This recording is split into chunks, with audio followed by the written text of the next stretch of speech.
421, judulnya Damai Anugerah Tuhan. Ya.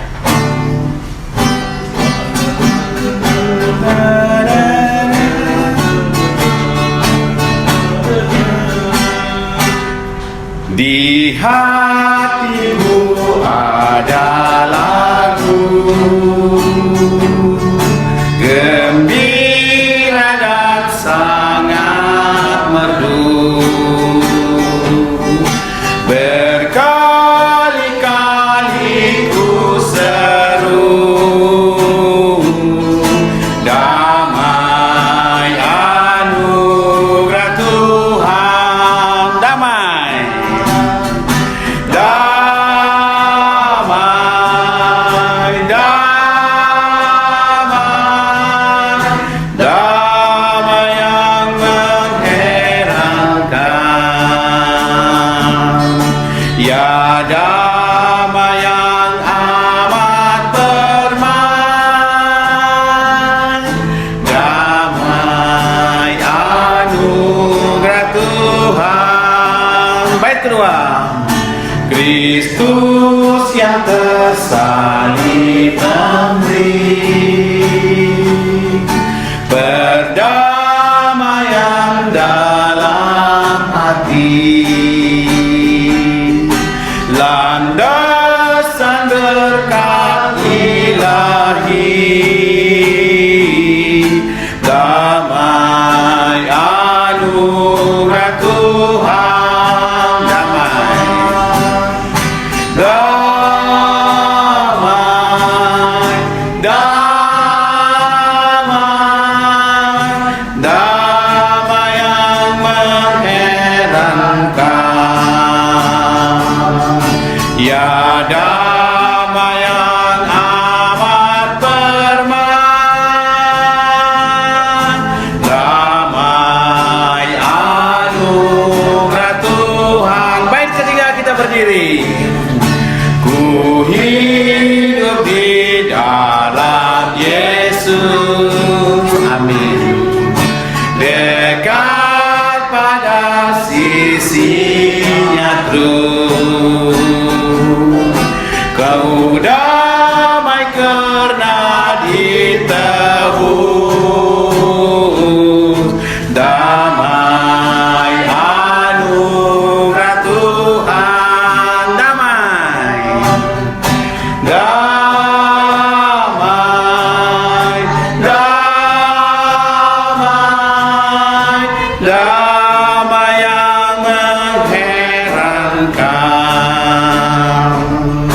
ya damai yang amat permai, damai anugerah Tuhan. Shalom Bapak Ibu Saudara sekalian. Halo. Ada sukacita hari ini? Amin. Puji syukur kepada Tuhan, anugerah yang Tuhan berikan kepada kita. Kita boleh berada di hari ke-16 di tahun 2022 ya. Itu semua karena kebaikan, penyertaan dan perlindungan Tuhan di dalam kehidupan kita. Bapak Ibu Saudaraku yang terkasih dalam Tuhan Yesus Kristus, memang hari ini saya tidak bersama dengan istri saya karena sudah 1 minggu dari hari Minggu yang lalu dia sakit dan sudah berobat 2 kali. Tapi puji Tuhan sekarang sudah lebih baik. Hanya ada beberapa yang masih dirasa kurang enak ya. Makanya dia harus istirahat juga. Akhirnya memang saya bersama dengan teman-teman pelayanan. Saya akan perkenalkan, ini pemuda kita, pelayanan juga, namanya Charles Simaremare. Dia dari Tanjung Priuk, pelayanan di Tanjung Priuk, pelayanan juga di GBI Salon. Dan yang perempuan tadi namanya adalah Yeni Simamora. Jadi dia juga sudah alumni Sekolah Teologi Alkitab, dan dia menjadi guru sekolah minggu dan juga menjadi guru pengajar di sekolah taman kanak-kanak ya. Jadi Tuhan pakai dia untuk berkarya di ladang Tuhan maupun di tempat di mana dia bekerja. Jadi kesempatan ini saya mengucapkan juga selamat tahun baru untuk kita semuanya. Walaupun sudah lebih 2 minggu, tapi masih suasana tahun baru. Masih bulan 1 sampai nanti 31 Januari ya. Selamat tahun baru Mas. Iya, puji Tuhan. Jadi kita tiba saatnya akan mendengarkan firman Tuhan. Mari kita membuka kitab kita dari Filemon pasal 1. Karena ini hanya satu pasal. Jadi Filemon, kitab Filemon, surat Paulus kepada Filemon, perjanjian baru setelah Titus, sebelum Ibrani ada Filemon. Saya akan membacakan ayat 1 sampai dengan ayatnya yang ke-25. Dan Bapak Ibu Saudara sekalian tolong mengikuti dalam hati.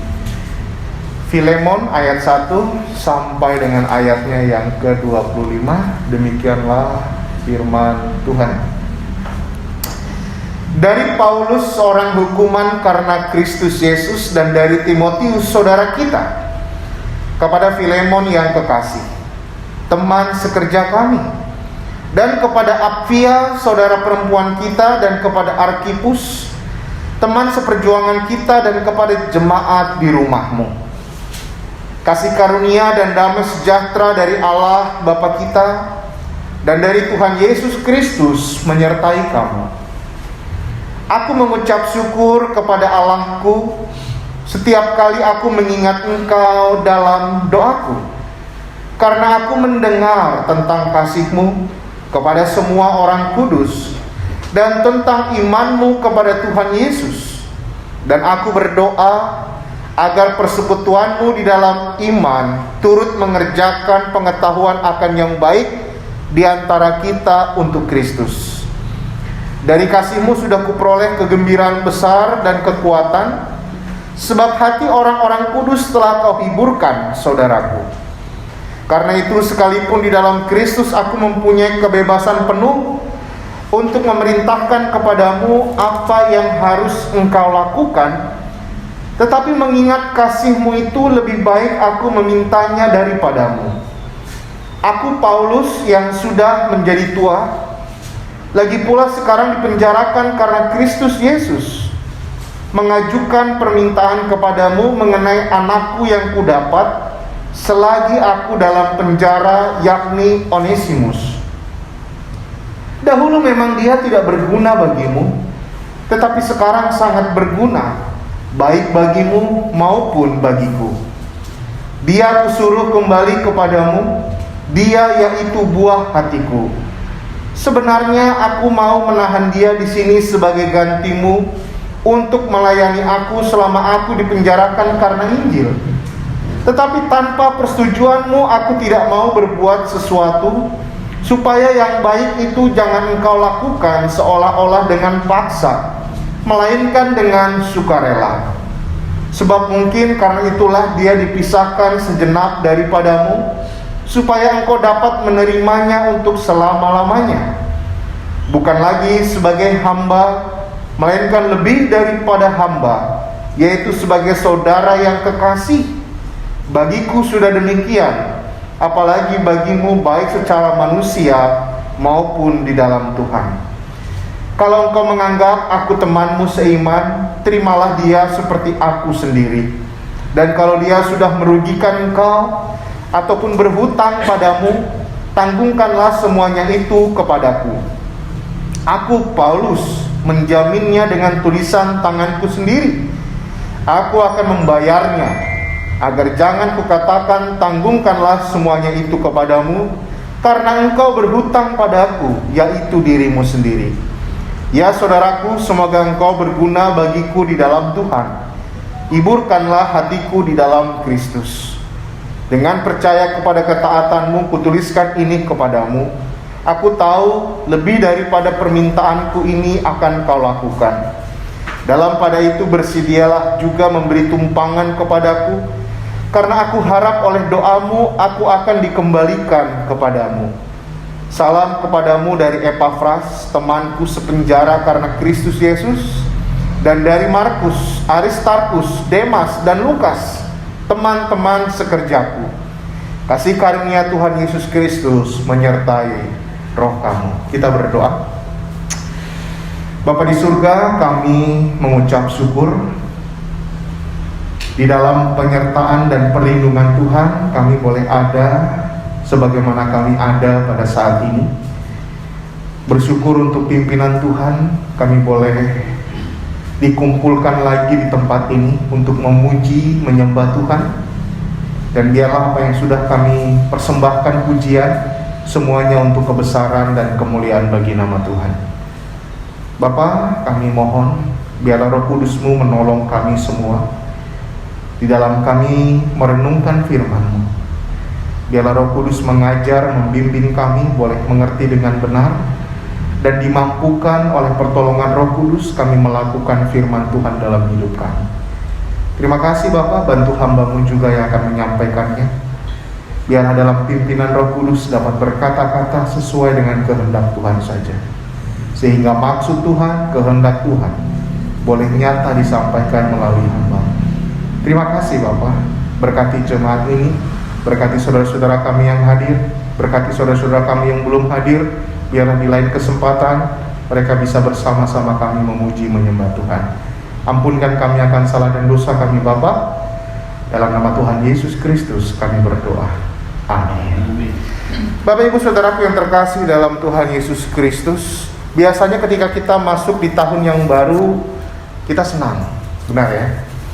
Kalau dulu saya ingat waktu saya masih kecil, ya, orang tua saya membelikan baju baru. Karena apa? Karena tahun baru. Jadi saya punya sesuatu yang baru untuk digunakan, berhubungan juga dengan tahun yang baru. Berbicara mengenai yang baru, kita senang, betul ya? Dapat misalnya sepeda baru, dapat sepeda motor baru misalnya, senang ya. Misalnya kita dapat tempat pekerjaan baru yang lebih baik, senang ya? Senang sekali. Iya. Karena sesuatu yang baru itu memberikan pengharapan atau memberikan semangat di dalam kita melakukan segala sesuatu.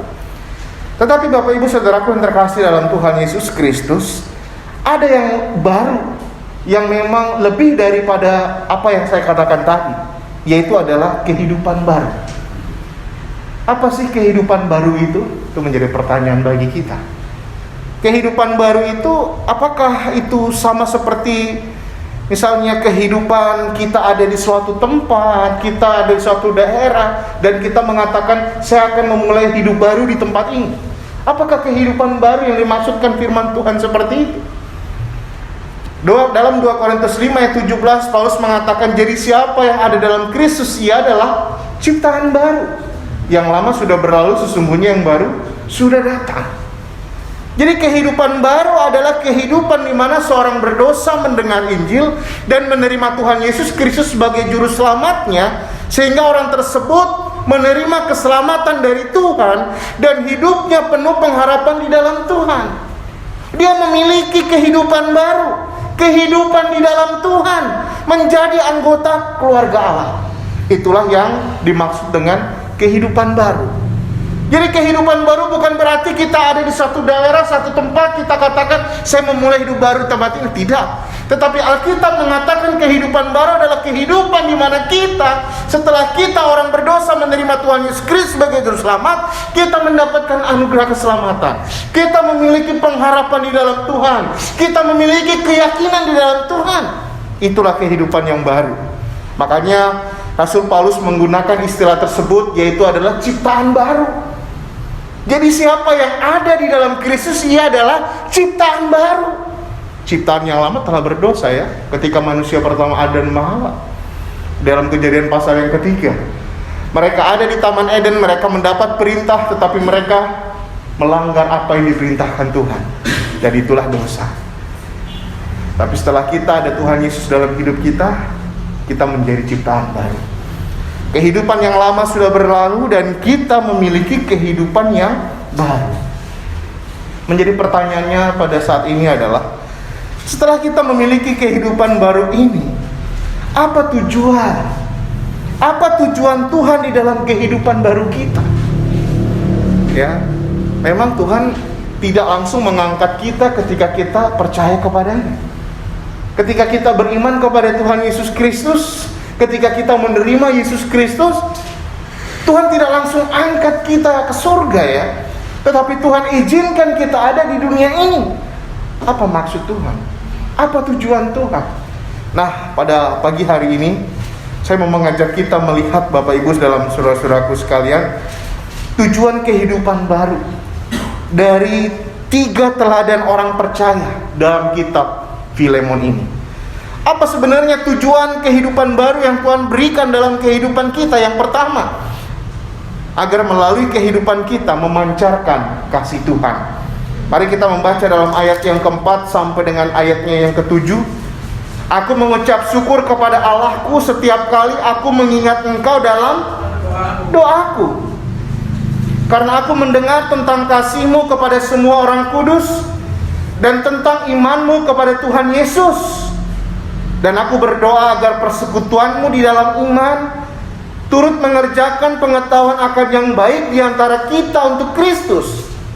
Dari kasih-Mu sudah kuperoleh kegembiraan besar dan kekuatan, sebab hati orang-orang kudus telah Kau hiburkan, saudaraku. Jadi yang pertama kita melihat apa tujuan kehidupan baru yang Tuhan berikan dalam kehidupan kita, agar melalui hidup kita memancarkan kasih Tuhan.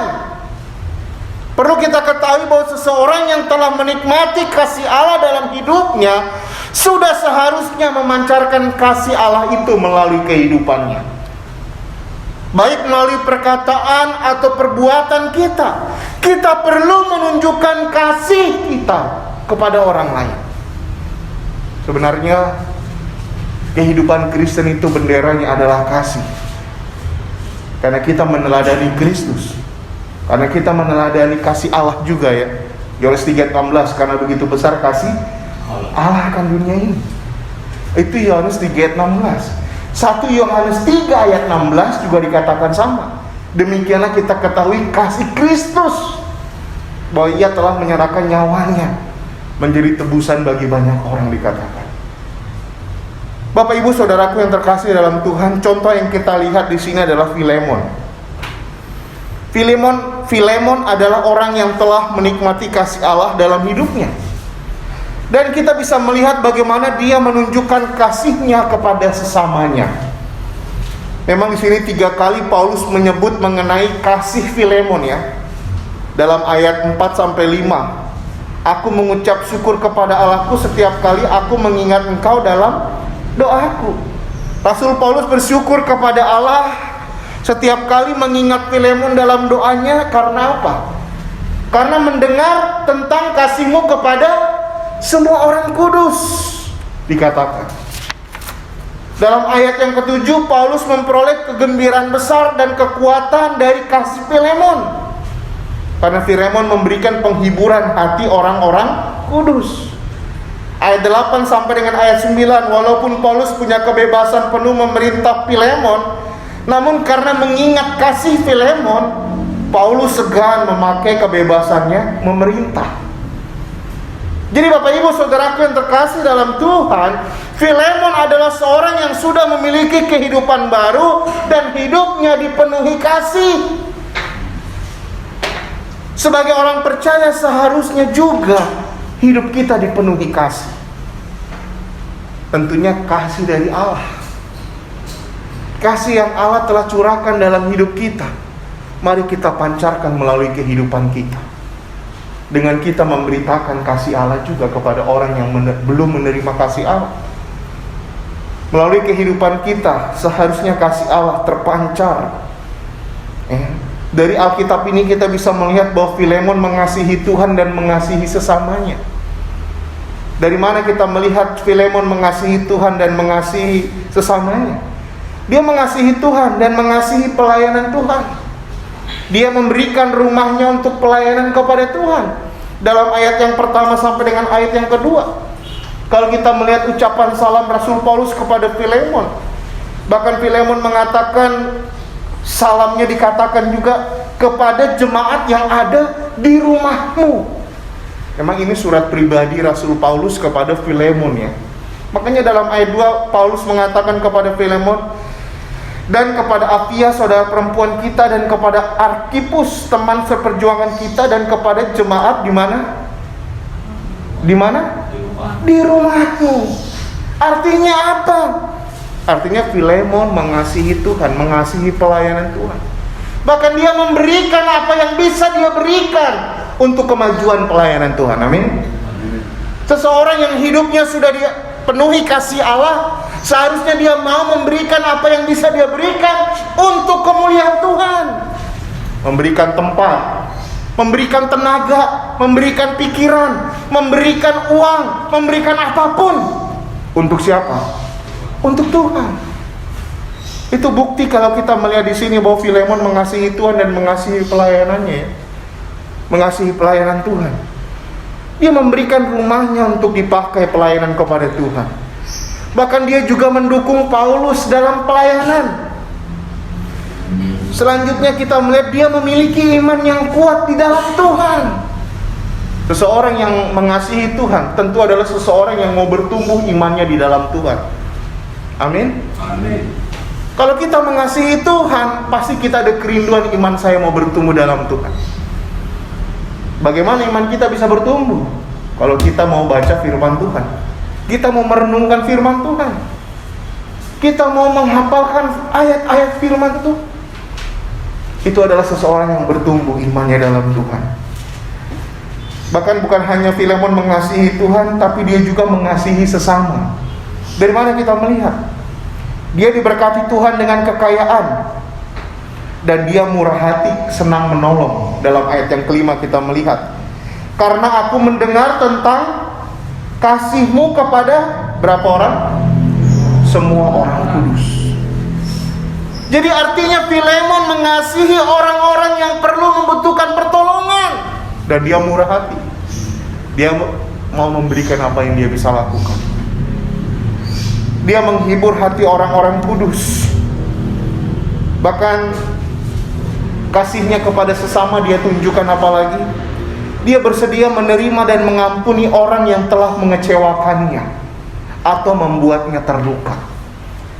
Memang agak sulit ya, ketika kita sudah dikecewakan orang lain, ketika seseorang itu sudah istilahnya ya membuat kita rugi, mungkin sulit kita menerima.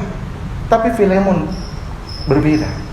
Dia bersedia menerima dan mengampuni orang yang telah mengecewakannya atau membuatnya terluka. Siapakah orang itu? Kalau kita melihat membaca firman Tuhan tadi Bapak Ibu, Filemon memiliki beberapa hamba yang bekerja padanya, dan salah satu hambanya yaitu siapa? Onesimus. Siapa hambanya? Onesimus. Jadi Onesimus itu mencuri sesuatu dari rumah Filemon, lalu lari meninggalkan Filemon. Memang dalam kitab ini Paulus bertemu dengan Onesimus, lalu terjadi perubahan terhadap Onesimus. Bahkan Paulus meminta agar Onesimus dapat diterima kembali. Bahkan ketika Onesimus di penjara bertemu dengan Paulus, Paulus memberitakan Injil. Memang ada perubahan dalam hidup Filemon, dalam hidup Onesimus ya. Kalau kita melihat apa perubahannya, memang seseorang yang sudah mengenal Tuhan harusnya hidupnya berubah. Amin. Amin. Seseorang yang sudah mengenal Tuhan seharusnya hidupnya berubah. Boleh saya buka ya? Agak sesak juga. Kita melihat dari mana Onesimus ada perubahan, Bapak Ibu Saudara sekalian. Mari kita melihat Kolose pasal 4 ayat 9. Kolose pasal 4 ayatnya yang ke-9.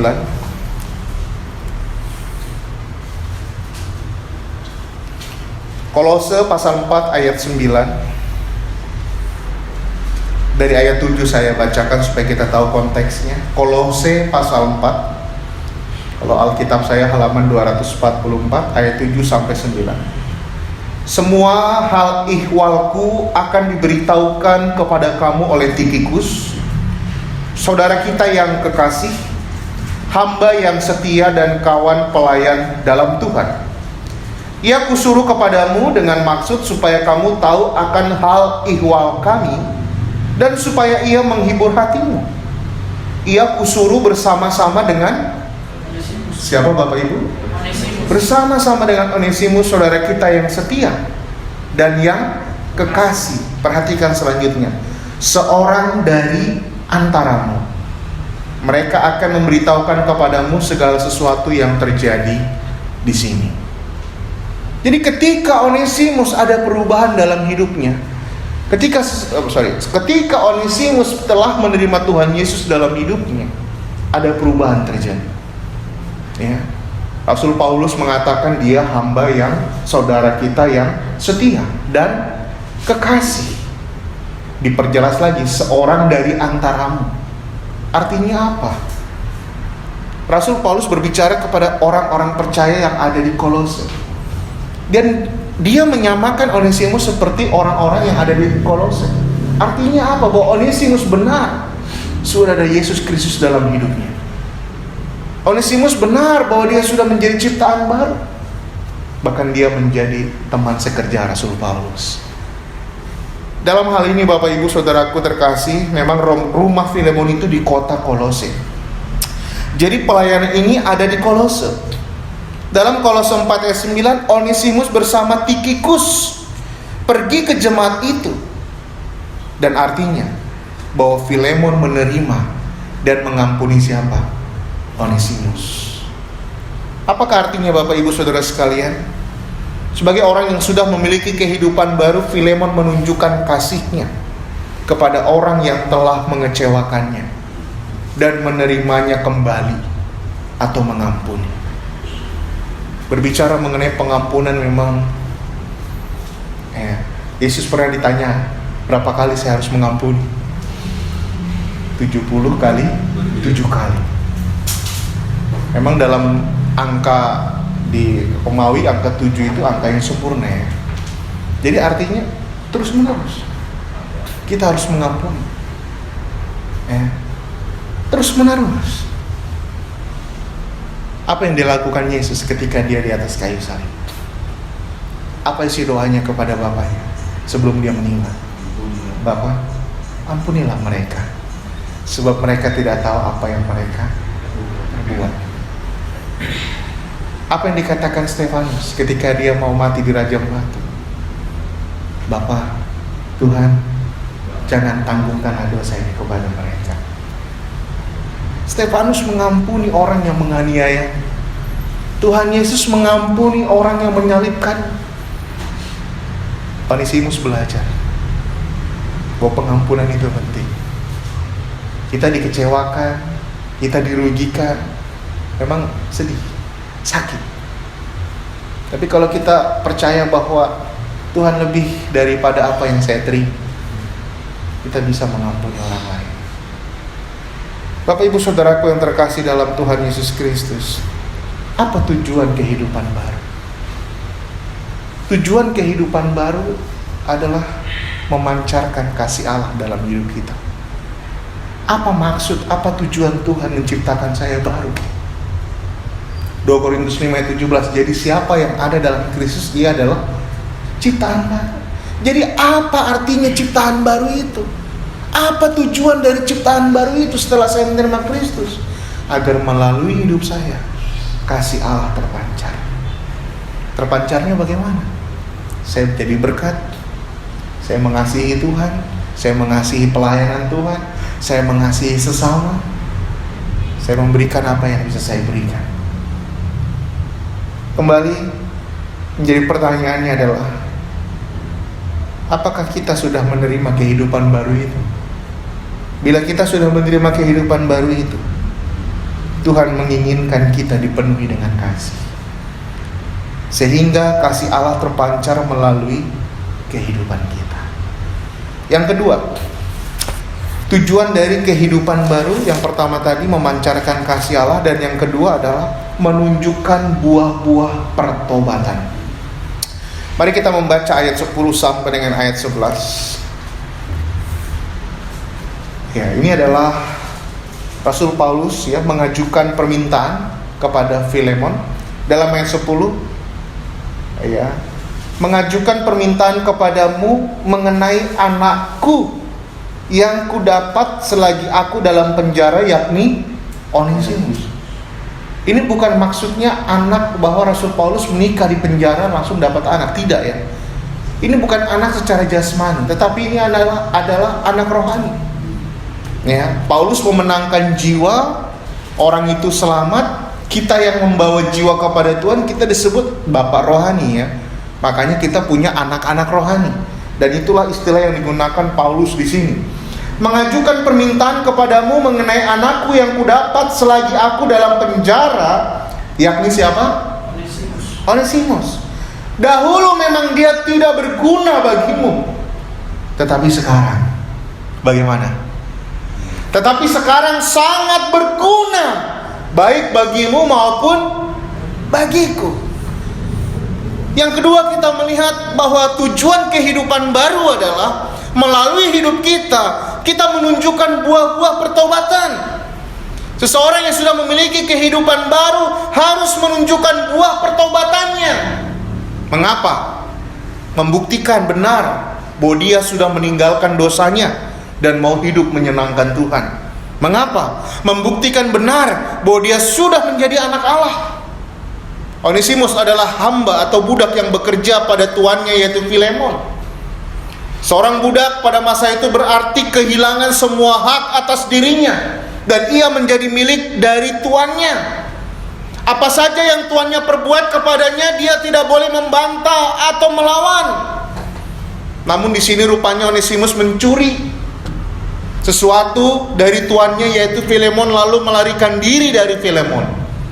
Dan Onesimus bertemu dengan Paulus di penjara. Paulus memberitakan Injil kepadanya sehingga ia bertobat dan menjadi Kristen. Dan Paulus sangat mengasihi dia dan menganggapnya anak. Buah-buah pertobatan apa yang kita lihat dari Onesimus? Yang pertama, dia berani mengakui kesalahannya dan berharap Filemon mau mengampuninya. Dia memang berani mengakui kesalahan. Orang yang memang melakukan dosa dan dia mau bertobat, dia harus berani mengakui kesalahan. Itulah bukti pertobatan. Ya, akui dosa kita di hadapan Tuhan. Dosa apa itu? Dosa pikiran, perkataan, lain sebagainya. Katakan bahwa kita orang berdosa. Makanya ketika seseorang dibawa untuk kepada Kristus, ya, akui bahwa Anda adalah seorang berdosa. Tidak ada yang benar, seorang pun tidak. Roma 3 ayat 10. Roma 3:23, karena semua orang telah berbuat dosa dan telah kehilangan kemuliaan Allah. Allah kita maha kasih, Allah kita penuh pengampun.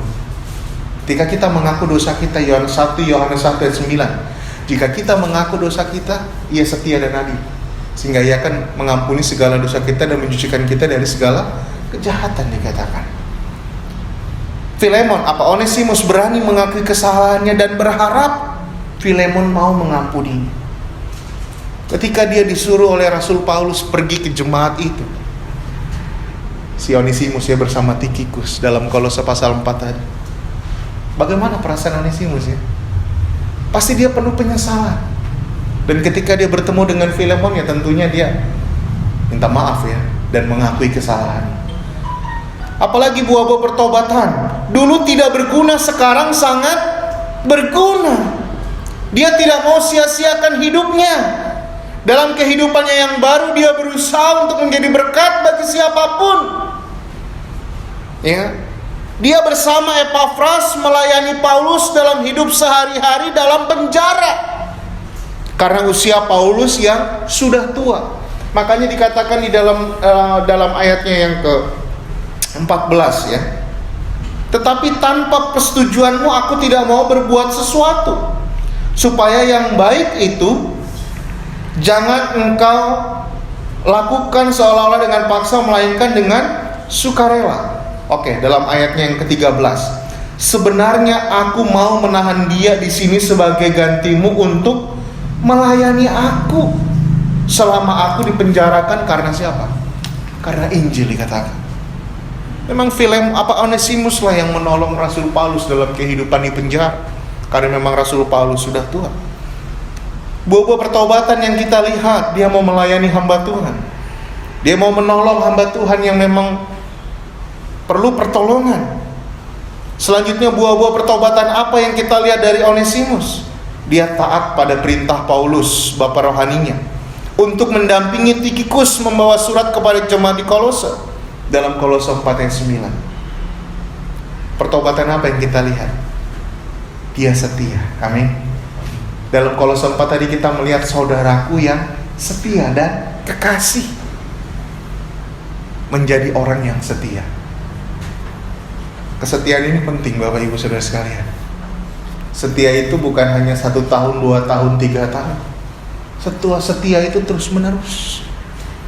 Masihkah kita tetap setia mempertahankan firman Tuhan, kebenaran firman Tuhan, walaupun gak ada orang yang mau ngikut, ya?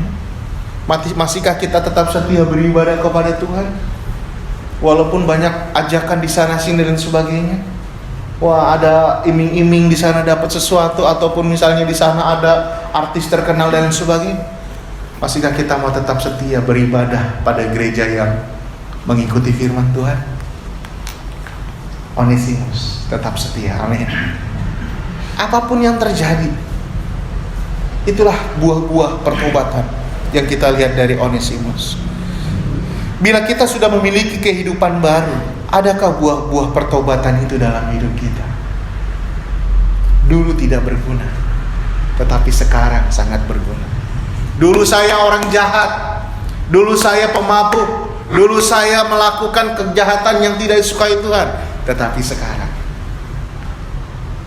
sekarang apa? Sangat berguna. Dulu mencuri milik orang lain, tidak berguna, tapi sekarang sangat berguna. Menjadi pertanyaan, apakah saya sangat berguna buat orang lain? Apakah hidup saya menjadi berkat? Oleh karena itu, kalau kita sudah ada di dalam Tuhan, kalau kita sudah menjadi ciptaan baru, tujuan Tuhan adalah biarlah kita menunjukkan buah-buah pertobatan kita. Karena itulah tujuan dari kehidupan baru. Dan yang terakhir, yang ketiga, apa tujuan kehidupan baru yang Tuhan berikan dalam hidup kita? Yang pertama, Tuhan mau agar hidup kita memancarkan kasih Allah. Contoh yang kita lihat adalah Filemon. Yang kedua, menunjukkan buah-buah pertobatan. Contoh yang kita lihat adalah Onesimus. Dan yang terakhir, tujuan kehidupan baru adalah agar kita bertumbuh dewasa rohani di dalam Tuhan.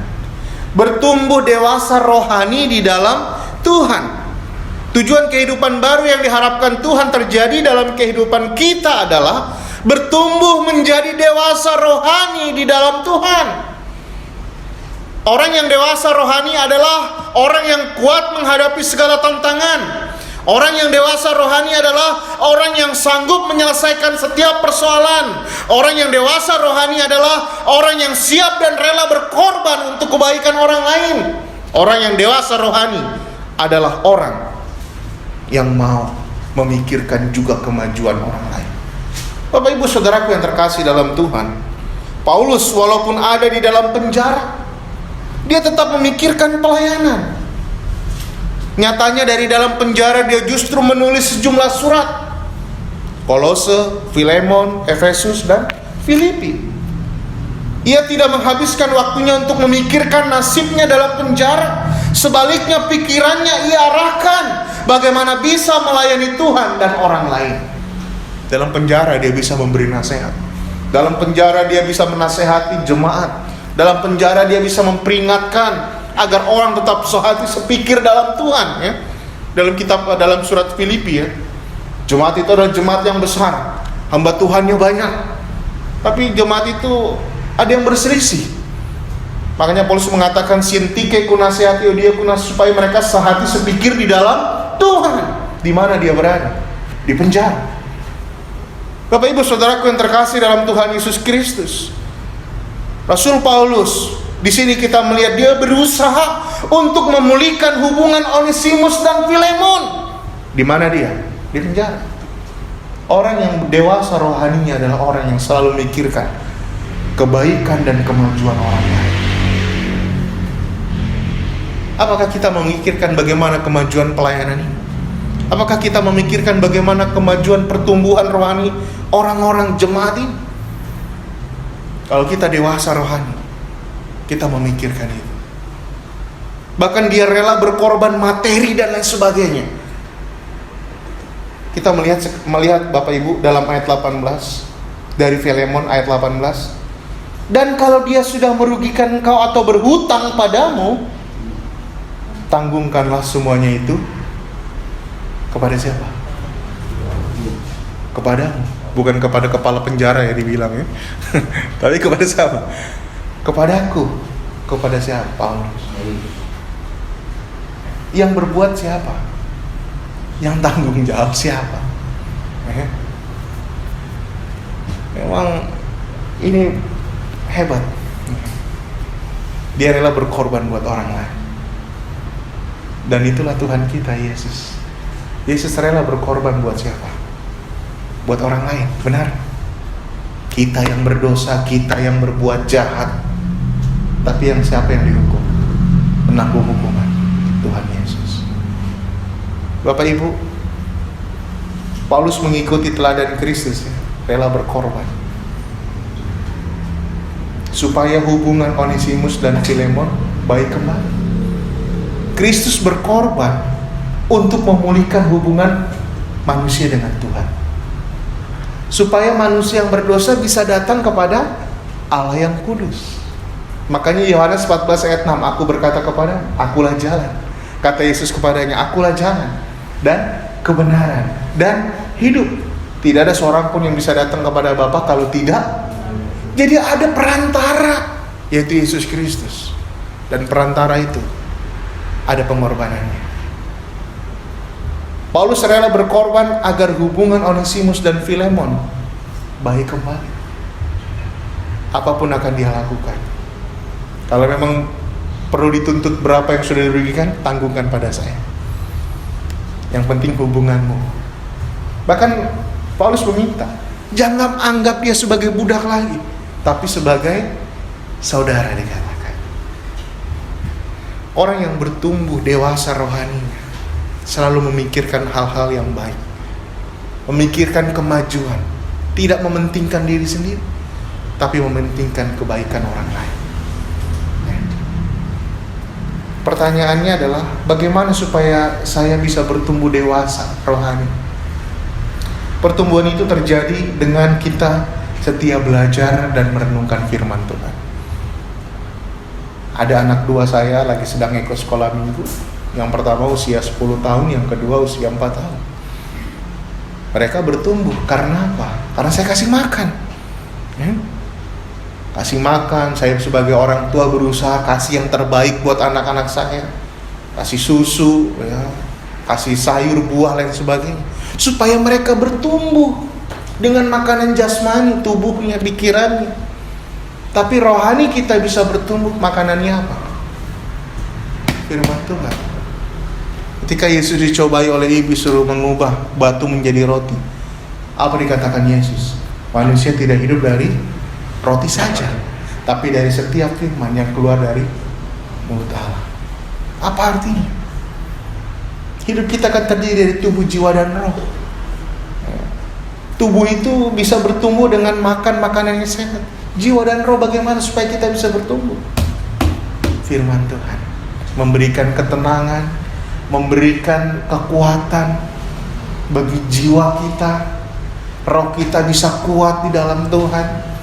Kita bisa memuji, mengucap syukur untuk semua kebaikan Tuhan, karena kita makan makanan firman Tuhan. Ya, firman Tuhan yang benar, bukan firman Tuhan yang lain ya, tapi firman Tuhan yang disampaikan dengan kebenaran. Untuk bertumbuh dewasa rohani perlu setia belajar merenungkan firman Tuhan. Untuk bertumbuh dewasa rohani perlu apa? Memiliki persekutuan yang erat dengan Tuhan. Persekutuan yang erat. Memang bulan ini saya dengan istri saya memasuki usia remaja ya, dalam pernikahan 12 tahun. Tapi kami masih terus belajar ya, bergaul erat supaya kami semakin bertumbuh ya dalam pengenalan satu dengan yang lain. Kalau kita bergaul, bertumbuh, ya, persekutuan kita erat dengan Tuhan, kita semakin tahu apa yang Tuhan mau dalam hidup kita. Ya, jadi segala menjadi pergumulan kita pun Tuhan akan menolong. Untuk bertumbuh dewasa rohani kita perlu memikirkan hal-hal yang positif. Untuk kita bisa memikirkan hal-hal yang positif, mari masukkan hal-hal yang positif dalam hidup kita, yang membangun hidup kita. Rasul Paulus contoh orang yang bertumbuh dewasa rohani di dalam Tuhan. Memang tidak langsung instan ya. Dulu dia adalah orang yang bagaimana? Orang yang jahat. Dia sangat menggebu-gebu, mau membawa orang Kristen, menyiksanya dan dimasukkan ke dalam penjara. Dulu dia adalah orang yang menyetujui Stefanus dirajam, maka jubahnya itu ditaruh di bawah kaki Saulus dikatakan. Tapi ketika perjumpaannya dengan Tuhan di tengah jalan, apa yang terjadi? Tuhan mengubah hidupnya. Tidak langsung dia jadi pelayan Tuhan, tidak. 3 tahun dia di Arab dididik Tuhan, ikut bersama dengan saudara-saudara seiman, dan Tuhan membentuk terus menerus. Memang perlu waktu dalam kita bertumbuh dewasa, tapi yang penting adalah bagaimana kita dengan firman Tuhan. Kita kuat dengan firman Tuhan, kita bertumbuh dewasa dalam Tuhan. Tuhan selalu memiliki tujuan dalam setiap karyanya. Kita dapat memiliki kehidupan baru itu semua karena karya Tuhan dalam hidup kita, bukan karena kita ya. Efesus 2:8-9, sebab karena kasih karunia kau diselamatkan oleh iman. Itu bukan hasil usahamu, itu bukan hasil pekerjaanmu. Jangan ada orang yang memegahkan diri. Kita selamat karena kasih karunia Tuhan. Amin. Bukan karena hebat kita, bukan karena siapa kita. Kalau ditanya siapa kita, kita orang berdosa, kita orang yang mendapatkan hukuman. Tapi Tuhan mengasihi kita. Siapa saya? Dikasihi Tuhan dan mendapat anugerah keselamatan. Itulah karya Tuhan. Oleh karena itu mari syukuri anugerah keselamatan yang Tuhan berikan, dan hiduplah dalam tujuan kehidupan baru. Kalau kita belum menikmati kehidupan baru itu, hari ini saudara bisa menikmati kehidupan baru. Bagaimana caranya? Buka hati kita, akui dosa kita di hadapan Tuhan, dan terima Yesus sebagai juru selamat. Kita akan dijadikan ciptaan baru. Kita akan menikmati kehidupan kekal, janji yang Tuhan berikan dalam hidup kita. Amin. Mari kita tundukkan kepala. Kita tutup mata, tidak lihat kanan kiri. Kita berdoa. Bapa, terima kasih untuk siang ini kami boleh merenungkan firman-Mu. Biarlah apa yang sudah kami dengar, Roh Kudus menolong kami dapat melakukannya dalam kehidupan kami. Saat ini Tuhan, hamba-Mu berdoa, kalau ada di antara kami di tempat ini yang hatinya belum ada Tuhan Yesus dalam hidupnya, biarlah Roh Kudus bekerja dalam kehidupannya. Ketika hamba-Mu memberikan tantangan, kesempatan untuk menerima Tuhan Yesus, Tuhan lembutkan hatinya sehingga dia menerima Tuhan Yesus sebagai juru selamat. Terima kasih Tuhan. Bapak Ibu masih dalam tunduk kepala, tutup mata, saya bertanya, kalau kita belum memiliki kehidupan baru, kita bisa memilikinya. Caranya bagaimana? Kalau kita mau menerima Tuhan Yesus sebagai juru selamat. Hanya itu caranya, tidak ada yang lain. Tuhan berkuasa mengubah hidup kita, dan Dia berkuasa menganugerahkan kehidupan baru dalam hidup kita. Kalau ada yang belum dan mau menerima Tuhan Yesus sebagai juru selamatnya saat ini, tolong angkat tangannya.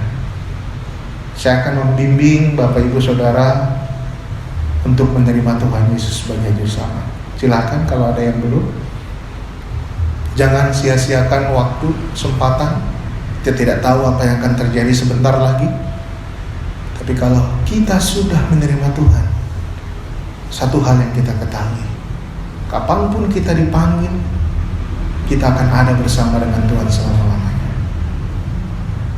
Siang ini kalau ada yang belum pernah dan mau menerima Dia sebagai juru selamat, tolong angkat tangan kalau ada.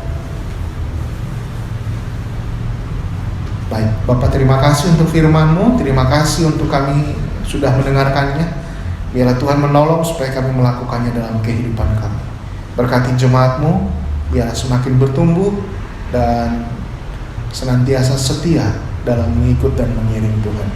Ampuni kami akan dosa kami Bapa, dalam nama Tuhan Yesus kami berdoa. Amin. 334. Iya, judulnya di sini aman di tangan Yesus. Silakan musik.